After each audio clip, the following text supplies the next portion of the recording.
আসসালামু আলাইকুম ভাই।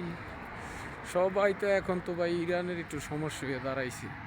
তো আমি মনে করেন ইরানের সমস্যা হয়ে দাঁড়াইছে, তো ইরানের তো মনে করেন যায় ঝামেলা হইয়া খারাইছে।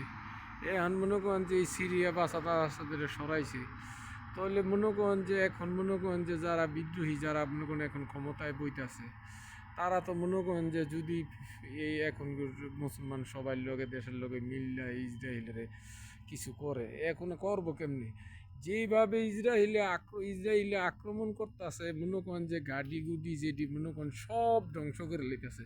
যেমন 50 বছরে না খারিতে এই ধ্বংসত্ব চালাইতেছে।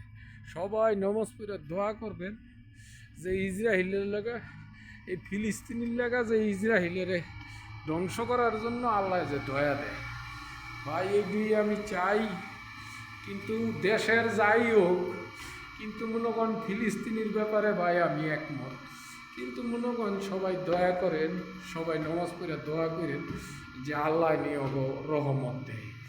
এই ইসরায়েল হলো একটা গাঁও, যেই জায়গায় থাকবো সেই এরিয়াটা শুদ্ধ গাঁও হয়ে যাবো।